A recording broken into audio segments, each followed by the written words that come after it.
밤에 불을 끄고 아이폰으로 넷플릭스를 보다 보면 문득 이런 생각이 들 때가 있습니다. 이 깊은 검은색이랑 쨍한 색감은 도대체 누가 이렇게 만들어 놓은 걸까? 우리는 화면 가운데 찍혀 있는 애플이나 삼성, LG 로고만 보지만 그 뒤에서 조용히 돈을 버는 회사가 하나 더 있습니다. 나스닥 티커 이름부터 아예 OLED. 오늘 이야기의 주인공은 Universal Display Corporation입니다. 이 회사의 특이한 점부터 먼저 짚어보겠습니다. 유니버설 디스플레이는 스마트폰을 만들지도 않고 TV도 만들지 않고 노트북도 만들지 않습니다. 대신 전 세계 OLED 패널 공장들, 그러니까 삼성 디스플레이, LG 디스플레이, 그리고 중국 패널 업체들에게 두 가지를 팝니다.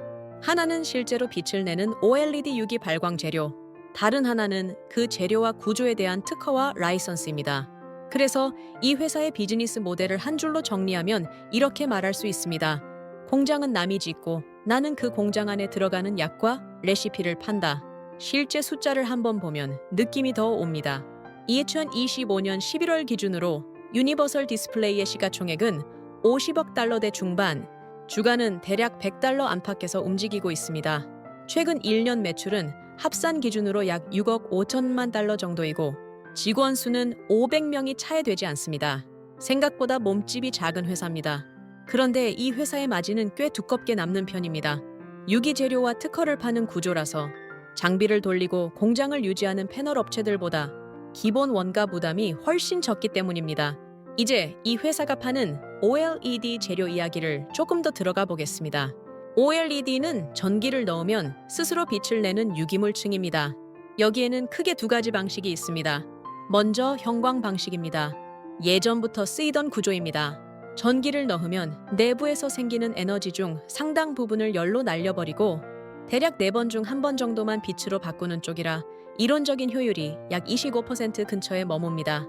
반대로 유니버설 디스플레이가 주력하는 것은 인광, PHOLED라는 방식입니다. 전자를 쟁여 놓았다가 거의 대부분을 빛으로 바꿔버리는 구조라 이론적으로 내부 효율이 거의 100%까지 올라갈 수 있습니다.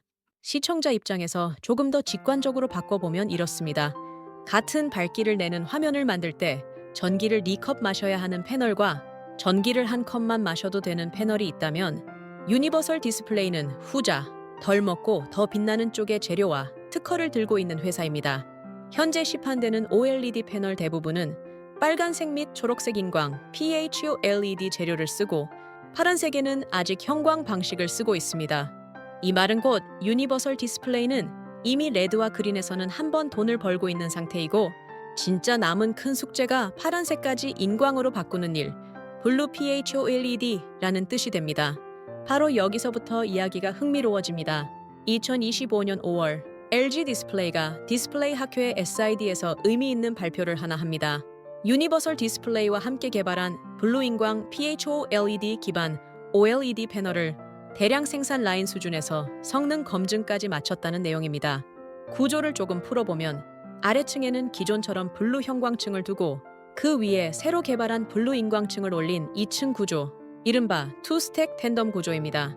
LG 디스플레이 발표에 따르면 이 구조를 적용한 정보기술용 OLED 패널은 기존 제품과 비슷한 수명과 안정성을 유지하면서 전력 소모를 약 15% 줄이는 결과를 보였습니다.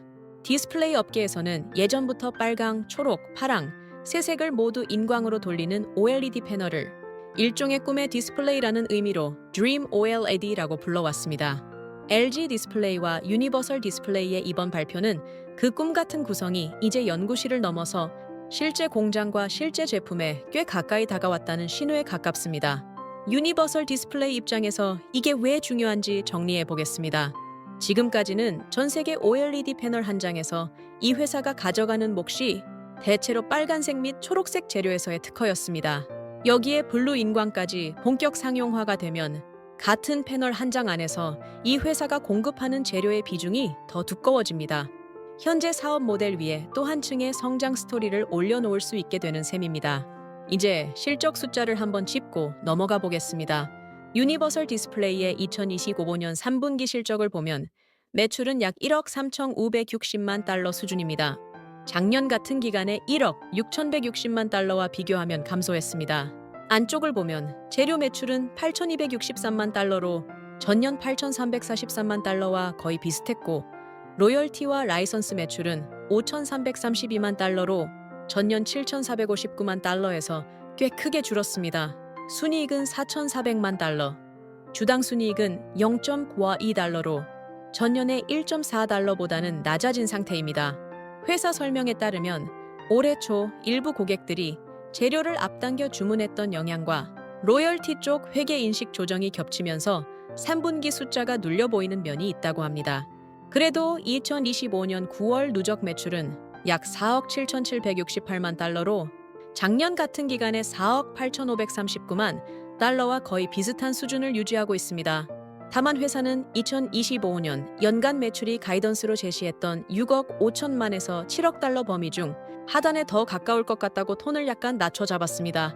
정리하면 여전히 돈은 잘 벌고 있지만 단기 성장 속도는 디스플레이 업황의 영향을 그대로 받고 있는 분기라고 볼 수 있습니다. 이제 이 회사의 미래 그림을 조금 더 크게 펼쳐보겠습니다. 먼저 디스플레이판 전체의 방향입니다. 시장 조사 기관들의 전망을 종합하면 2028년쯤이 되면 AMOLED 패널이 전 세계 디스플레이 매출의 40% 이상을 차지할 가능성이 큽니다. 지금은 아직 LCD 비중이 더 크지만 프리미엄 스마트폰, 태블릿, 노트북, 모니터, 자동차, 웨어러블로 OLED가 서서히 침투 범위를 넓혀가는 중입니다. OLED 재료 시장만 따로 보더라도 이 시장은 이미 2024년에 처음으로 20억 달러를 넘어섰고 2028년에는 26억 달러 안팎으로 커질 것이라는 전망이 나옵니다. 이 커지는 파이 위에 유니버설 디스플레이의 재료와 특허가 그대로 올라타 있는 구조입니다. 다음으로 정보기술용 OLED, 그러니까 노트북과 태블릿, 모니터 쪽입니다. 애플은 이미 2024년에 아이패드 프로에 OLED를 도입했고 업계 리포트들을 보면 첫 OLED 맥북 프로는 2026년 전후 출시가 유력하다는 예상이 많습니다. 여러 조사 자료를 보면 태블릿과 노트북용 OLED 패널 출하량은 2026년 이후 매년 두 자릿수 성장률을 기록할 수 있다는 전망이 우세합니다. 정보기술용 디스플레이는 스마트폰보다 화면이 훨씬 큽니다. 같은 한 장의 패널이라도 들어가는 재료량이 많고 소비자가 기대하는 전력 효율과 수명 기준도 더 빡빡합니다. 이 구간에서 인광 OLED의 장점은 더 뚜렷하게 드러날 수밖에 없습니다. 유니버설 디스플레이 입장에서는 수량은 스마트폰보다 적더라도 장당 단가와 재료 사용량이 높은 시장을 추가 성장축으로 삼을 수 있는 셈입니다. 여기에 우리가 이미 익숙한 스마트폰, 폴더블, 자동차, 그리고 디스플레이까지 합쳐보면 전체 스토리가 하나로 이어집니다. OLED 스마트폰은 프리미엄 구간에서 사실상 기본 옵션이 되었고 폴더블과 다중 접이 디스플레이처럼 새로운 폼팩터가 늘어날수록 고급 패널과 고급 재료에 대한 수요는 같이 따라옵니다. 자동차 안에서는 계기판과 센터 디스플레이, 조명과 인테리어 부분에 OLED가 천천히 들어가기 시작한 단계입니다. 이 전체 흐름을 한 문장으로 묶으면 이렇게 요약할 수 있습니다. 스마트폰에서 출발한 OLED가 노트북과 모니터, TV, 자동차, 증강현실과 가상현실 기기로 퍼져갈수록 유니버설 디스플레이가 공급하는 재료와 특허의 출구도 같이 넓어진다. 물론 장점만 있는 회사는 아닙니다. 유니버설 디스플레이는 구조적으로 몇 가지 리스크를 안고 갑니다. 우선 디스플레이 업황의 사이클입니다. 패널 업체들이 설비 투자와 재고를 줄이는 시기에는 이 회사의 재료 주문과 로열티 인식도 함께 줄어들 수밖에 없습니다. 이번 3분기처럼 매출과 로열티가 동시에 눌린 시기가 그 예입니다. 다음은 특허 만료 리스크입니다. 유니버설 디스플레이는 수천 건의 OLED 관련 특허를 갖고 있지만 그 가운데 일부는 이미 만료되었고 앞으로 몇 년에 걸쳐 만료될 예정인 것들도 있습니다. 회사는 블루 PHOLED와 새로운 구조, 추가 특허로 해자를 계속 보강하겠다고 말하고 있지만 이 지적 재산의 방어력이 실제로 어디까지, 얼마나 오래 유지될지는 투자자가 계속 확인해야 하는 포인트입니다. 또 하나는 고객 집중도입니다. 매출의 상당 부분이 삼성 디스플레이와 LG 디스플레이 같은 소수의 대형 고객에게서 나옵니다. 이들 고객이 투자를 늦추거나 자체 재료 또는 경쟁 인광 재료로 전환하려는 움직임을 보이면 유니버설 디스플레이에는 곧바로 악재가 될 수 있습니다. 결국 이 회사를 바라보는 관점은 이렇게 정리할 수 있습니다. 유니버설 디스플레이는 이미 레드와 그린 인광 OLED로 한번 성장한 회사이고 이제 블루 인광과 정보기술용 OLED라는 두 번째 성장 단계 문 앞에 서 있는 기업입니다.